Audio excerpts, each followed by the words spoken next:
late summer of 2005 was the worst days of my life.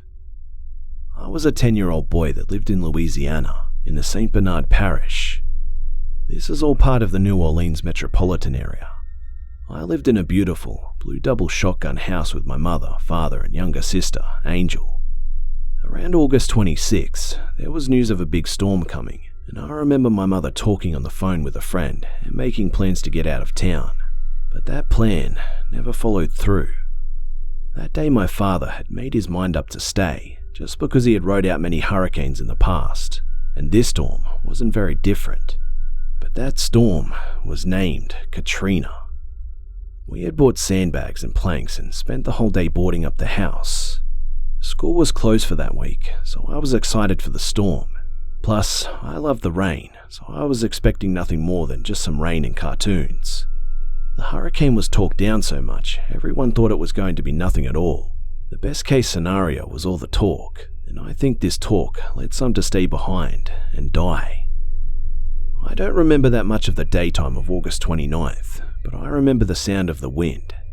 It sounded like loud whispers. These whispers smashed into the planks that protected us from the outside. My whole family bundled together on my parents' bed, praying to God and listening to the radio because the power shut off, destroying my cartoon plans. I recall the radio announcer saying that this was big, and that night I didn't sleep. The rain was so fucking loud, and tensions were way too high.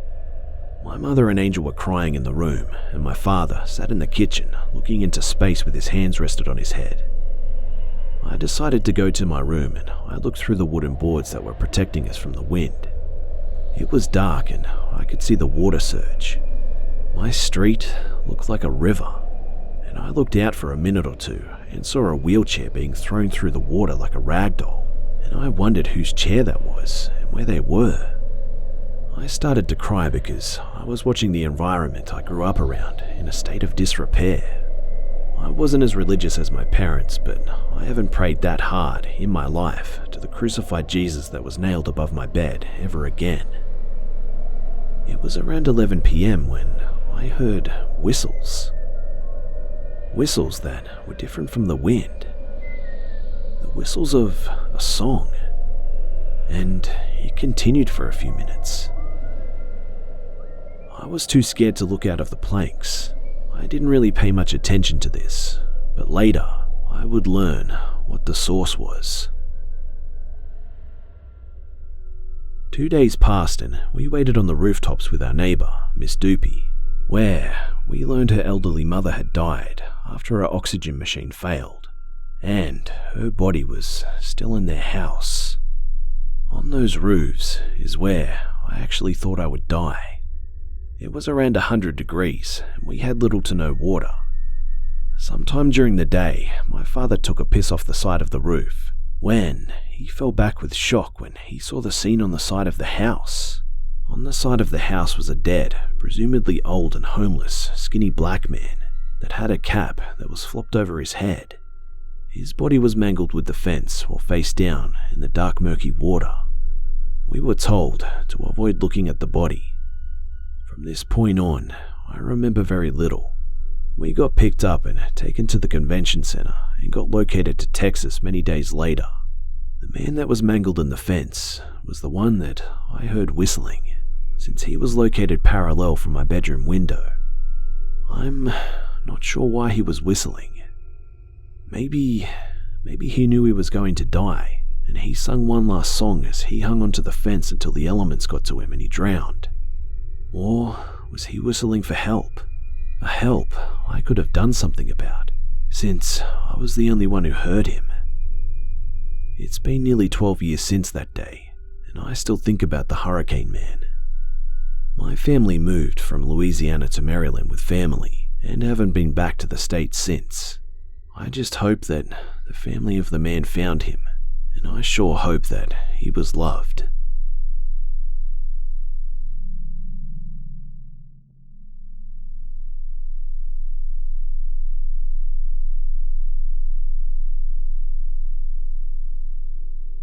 Back in late 2006, I was fresh out of high school and starting college life. Country girl, living in the big city and all on my own. I met people quickly, made a few friends, and got a job to support myself that took up most of my time. In no time at all, I was besieged by the plague of the mooch friend, the person who really needs you to cover the bills this month because insert new reason that makes you the jerk for not helping them. I was brand new to living on my own and thought that they really needed my help, so I tightened my belt and worked harder and longer. Pretty soon though, that was turning into me paying for everything and barely having food. It was about this time, one of the people I had recently met started asking me to go on a blind date with a friend of theirs, named Connor. I said no a few times, but when they said it would just be for dinner and a movie and that Connor would pay, it really piqued my interest. I had been living off ramen noodles for weeks, and an actual meal and something to do other than work sounded really appealing. She swore up one side and down the other that Connor was so nice and so shy and so sweet, and it didn't have to be more than just one date. I asked her why such a great-sounding guy was getting set up on a blind date. At this, she faltered and said that he really seemed to have retreated into his shell since starting college, become hard to talk to, and had been all around odd lately. They thought a nice night out with someone would bring him back out of his shell and help him to adjust to the enormous life change that is college. I reluctantly agreed, and she immediately set up a time that very night, as it was my first day off in a while, and we didn't know when I would be free again. Connor responded that he would pick me up outside a local ice cream shop in his red car. This was important since I didn't have a cell phone, so that was how I would know it was him. I went to the ice cream shop, and after being 20 minutes late and starting to feel like I should just walk home, the car pulled up, way too close, and Connor stepped out. He was about 5'6", with a bowl cut, blonde hair, big round glasses, and a polo shirt. He ran around to my side and opened the door, placing a hand on the small of my back and telling me to get in quick or we would be late. My first red flag had popped up, but I just figured that he was a jerk. We started driving, and he immediately started asking me questions and wanted to know all about me. And I was happy to oblige, as he was not really adding to the conversation, and it felt awkward when no one was talking. I didn't say anything personal, mostly funny stories and anecdotes. I knew better than to give out all kinds of information to someone I just met. After a while, I realized that I had no idea where we were. Not in the way that you feel when you're new to a city and the streets become unfamiliar, but in a way that I was not sure anymore when the last time I saw streetlights and a road sign was. I realized then that he was keeping me talking as long as possible so I wouldn't notice where he was driving me. I was alone in a car with a guy I didn't know, driving who knows where with no phone and a bunch of roommates who probably wouldn't notice me until the bills were due. I felt like such an idiot, but I knew I had to berate myself after this was over and needed to get my head in the game now. I decided to play along like I was still oblivious and asked what movie we were seeing and what kind of food we were having after and how he knew my friend who set up this date. Just lots of things to keep him talking and distracted while I looked for a road sign and gently felt for the unlock button on the door. Suddenly, a sign popped up in the distance for a gas station, and I figured I could tuck and roll out of the door and run inside for help, if I could just find the button to unlock the door. Just then, the car stopped, and Connor threw it into park and jumped out just as someone else jumped into the back driver's side seat. He shut the door and turned to the man in the back seat, which was great for me because I could now look for the button and unlock the door without him noticing. I found the button, quietly pushed it, and pulled the handle, hoping to do this as quietly as possible to maybe gain some ground to the gas station before they noticed me. I pulled, but no response. I pushed on the door while pulling. No response. I checked the button again and tried again. No movement from the door.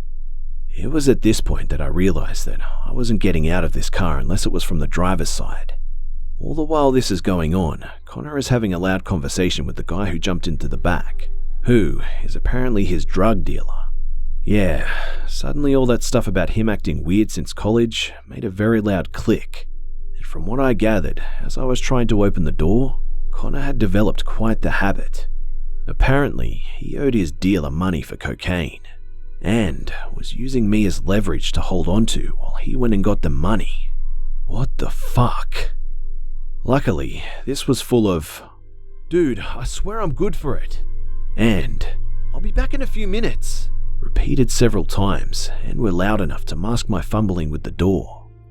Connor ran off into the darkness of the woods we parked next to, and it was just me and the dealer in the car. I stared straight ahead, so there would be no problems about me having seen his face later, should it come up. We sat in silence for what felt like forever, and then he says, and I will never forget this, "Hey honey, want to go out back behind the gas station and blow me for some coke?" I was not sure what to say to this, so I went with my first response, which was a high-pitched and musical, "No, thank you." To my unending luck and this man's credit, he proceeded to bust a gut laughing, which made me laugh too. He then said, "Damn, girl, you got like self-respect and shit." To which I once again didn't know how to respond, so I just shrugged and said, "I try, sir," which made him belt out a long loud laugh again, and we both ended up chuckling for a few minutes. He then asked, "What the hell is a chick like you doing with this guy?" I didn't know how to respond, and so far things have been going alright. So I just told him everything I told you. He even asked if I tried to jump out of the car when it stopped, as it would have been the sensible thing to do, and I told him I tried, but my door didn't seem to open from the inside, because at this point, what have I got to lose by lying? He then said something that I really didn't think I would hear. He said he was sorry. Apparently, ever since college had started a few months ago, he had been going to do the same one as Connor and was dealing on the side to make ends meet until he got his degree and didn't need to anymore. Connor was from a rich family and was one of his best clients at first, but spiraled into debt with him quickly and was hitting this stuff way too hard and fast. Connor was supposed to meet him here to give him the money that he was owed, but when he got into the back seat, this guy jumped out of the front, made a million excuses about how the money was coming in just a few minutes, and had run off into the woods, with me still in the car. At this point, I had no idea what was going to happen next, and was about to ask how long we had been waiting for, when a hushed argument and stomping sounds became evident from the woods in the direction Connor had run off to. Out pops a much taller guy, dragging Connor along to the car window, and begins breathlessly apologizing for the actions of Connor. He said Connor was an idiot and that this was all a big mistake, and handed the dealer something. I imagine money, as he said it was all there, and a little extra, and that Connor would not be bothering him again. The tall guy opened the door for the dealer, who got out less than happy with these guys, but content with his money. At this point, the big dude introduces himself as this guy's roommate, Kyle. When Connor had come back to the apartment, it had popped up a red flag as he was way too cheerful for someone who had just left a few hours prior, shaking at the thought of paying off his dealer. After a little questioning, Connor said that he decided to pick up a girl and leave her in the car with the dealer to pay off his debts. Kyle was rather irate at this and wanted to know how exactly that was going to pay off anything and what exactly was wrong with him. Connor said that he saw drug dealers take chicks all the time on TV, so this must have been a valid form of payment. Kyle then began to beat up Connor and demanded to be taken back to wherever he had dropped off the car right now, but not before making a stop at the ATM for the dealer's money.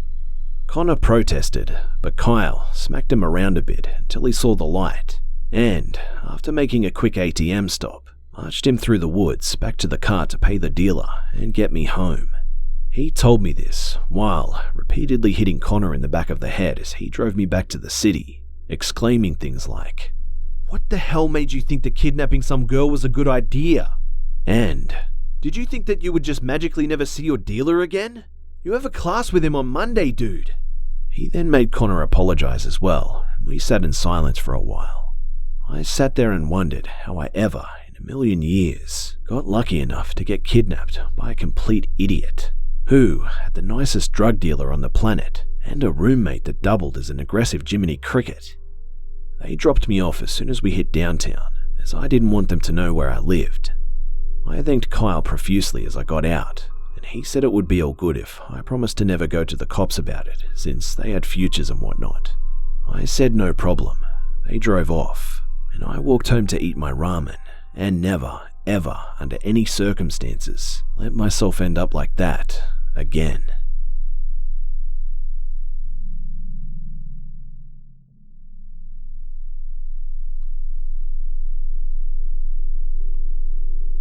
This is one of many experiences that I have had in my lifetime, but probably the most terrifying of all. Before I begin this story, I want to stress that this disturbance was not connected with the property or structure that I was living in, but it was connected to me, personally. It was 1995. I was about 20 years old, still clinging to the 80s with my big hair, and living in a fourplex in the town of Arlington, Washington. I had 2 daughters, and they were 1 and 3 years old at the time. My apartment was a studio setup, which means I had full view of the whole room, with the exception of the bathroom. When I would go to bed, we slept on a couch hide-a-bed. To fill my time while kids were napping and after chores were done, I went to my local library and checked on some books to read. Being a huge paranormal buff, my reads tended to be of that nature. I checked out 2 books. One was the true story that The Exorcist was based on, and the other was called The Demonologist. They were the case studies of Ed and Lorraine Warren. Now, I had heard of the Warrens before lots of times. I knew that they were well known and highly respected. I also knew that they had investigated at the Amityville Horror House in Rhode Island, among many other high-profile haunting cases. I had a lot of respect for the Warrens, but admittedly, I had never read any of the books about them before. The Demonologist was full of stories of demonic infestations in the homes of regular everyday people. Ed Warren was known as a demonologist because he had the ability to rid the home of the demons because of his knowledge base of the paranormal, the Catholic Church, and the rites of exorcism. He was often successful at this, although the stories were quite disturbing when discussing the activity that took place before the exorcism of the location. The Warrens have actually helped many people get exorcisms approved by the Catholic Church, and afterward documented the activity in and around the home and the people who live there, and presenting the evidence to the church. I read the book and enjoyed it very much. It was scary, and I love that feeling of reading a scary story or watching a scary movie. It was exciting. I would often read it before bed with no issues. Now on to my next book that was sure to be a scare. I started reading the true Exorcist story, and it was so very scary and disturbing that I decided that I was going to stop reading it after a few chapters, because I was living alone and it was just too scary of a story for me under these circumstances. I returned the books to the library and then went about my life. That night, I put my kids into bed and got them to sleep, and I stayed up and watched a bit of television before heading to bed myself. Upon getting into bed and laying down, I began to hear a swooshing noise all around me, like the sounds of wings flapping, as if there were birds flying all around my head. It startled me because I didn't know where it was coming from. I swatted around the perimeter of my head to get whatever it was away, but there was nothing there. I was confused by it, but I just came to the conclusion that it was some weird sound and that it was done and over. I finally drifted off to sleep, but was awoken at 3 a.m. by the flapping of wings again. This time, I could almost feel them touching the side of my face. I shot straight up in bed again to find nothing there, and the sounds stopped. All of a sudden, I saw these shadows kind of swirling near the fireplace. I did have all of the lights off in my apartment, so I let myself believe that it was just my imagination, and the darkness was making me see things. The next morning, I awoke to things being pretty normal. The day went by normally, and nothing else happened. At night, once I put the girls to bed, I heard the same flapping noises and felt them close by again. I also clearly saw the shadow forms drifting and changing shape. I knew at this moment that it wasn't my imagination, because my cat was also staring towards the shadows with his hair standing up and making a low growling noise. My heart was pounding really hard. I was petrified. My parents lived just around the corner, thank God, but I didn't want to say anything because they would think that there was something wrong with me. I spent the rest of the night with many of the lights in the house on and the TV on. I was too afraid to shut the lights out again. When I woke up the next day, I had a very uncomfortable feeling that something wasn't right. I felt uneasy. I took the girls out for a walk, and as I was walking down the sidewalk, I heard the wing noises again, and I could hear whispering coming from behind me. I didn't hear what was being said. I was frozen on the sidewalk. How could this be happening to me during the day? I quickly realized that I was not going to get a reprieve from this during the day anymore, as if whatever it was happened to be telling me, I can still get you, and I will. I no longer felt safe being by myself with my kids, so I invited my kid sister, who was 13 years old, up to stay with me and keep me company. Nice of me, right? I told her what was going on. She was also interested in the paranormal, but I don't know how much she initially believed when I first told her. The first few nights were mostly uneventful, with the exception of the birdwing noises and the shadows in my peripheral vision again. My sister and my kids were mostly undisturbed. A few nights later, my sister and I were watching TV and the kids had just gone to bed, when, all of a sudden, my cats started acting extremely strange. They stood just outside of the kitchen and stared intently into the darkness, straining to see something. All of a sudden, the hair on their backs stood up, and they began to make deep, growling noises. My sister and I just looked at each other, and all of a sudden, the cats were spooked by something, and tore out of there like nothing you've ever seen before. The next night, I was doing dishes after supper. My apartment, being a studio, was really small, so I had to put a towel down on top of my stove, and I would use that to set the dishes on before I dried them and put them away. I washed a plate and set it down, and all of a sudden, it started to spin, like a coin that had been dropped on the ground. I couldn't see how this was even possible, because the plate was wet and not on a hard surface, so this movement was puzzling to me. It stopped and I pondered, and then just continued to wash the dishes. Later that evening, I was sitting in my living room reading. My sister was out with friends. I had just put the girls to bed, and all of a sudden, I heard the sound of a cupboard slamming, like someone opened it and flung it shut as hard as they could. I couldn't see anything in the kitchen, and the noise was still going on. I walked into the bathroom, just in time to see the bathroom cabinet cupboard swing open one final time. When I walked in, the cupboard was open, and remained that way until I closed it. I examined the cupboard, but couldn't find anything inside that would have opened it. I started to feel really disturbed and afraid. This really dark, terrifying feeling washed over me. I did not feel safe here. The next day, I started to analyze the situation.